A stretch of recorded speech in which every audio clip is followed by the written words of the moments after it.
বোন আমার, 12 বছর 15 বছর বয়সে তুমি কেন বিবাহের পূর্বে আরেকজনকে তোমার শরীর ধরতে দাও? আর যুবক ভাই আমার, কি বলিস কি তুই? এই পৃথিবী আর পৃথিবীতে যা আছে এর চেয়ে মূল্যবান হচ্ছে এই মেয়েটা। তো এরকম মূল্যবান একটা জিনিস ওর ধরে ছুঁয়ে তুই ওকে ওর মূল্য কমিয়ে দিবি? এত বড় জুলুম ওর প্রতি তোর? তুই আল্লাহকে ভয় করিস না তাই বলে এতটা কি বলিস তুই? তুই কি কারো গাড়ির গ্লাস ভাঙছিস জীবনে? না। কেন? ওর লস হবে। তুই কি কোনোদিন কোনো মানুষকে ঘুষি দিছিস? না। কারণ তাহলে ও বেচারা কষ্ট পাবে। তুই কি জীবনে কারো পেটে ছুরি ঢুকাই দিছিস? না। ও মরে যাবে, তাহলে ওর ফ্যামিলি ক্ষতিগ্রস্ত, লসে পড়ে যাবে।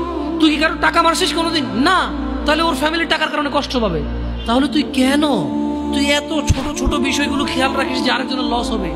তাহলে তুই এই মেয়েটার জীবনটাকে তুই কি করলি?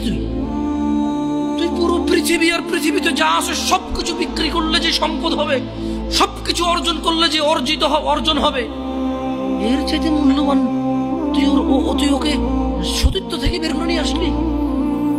তুই তোর সামান্য ডিজায়ার ফুলফিল করার জন্য, যেটা আল্লাহ তোর জন্য বৈধ করেছে, কবুল বললে তোর বাপের দোষ, আল্লাহর তো দোষ না। তোর বাপের দোষ, সমাজের তো দোষ না। তোর বাপ তোকে বিয়ে করে না ভাই আমার, তোর বাপ মনে করে তুই ছোট, 18 বছর বয়স তোর।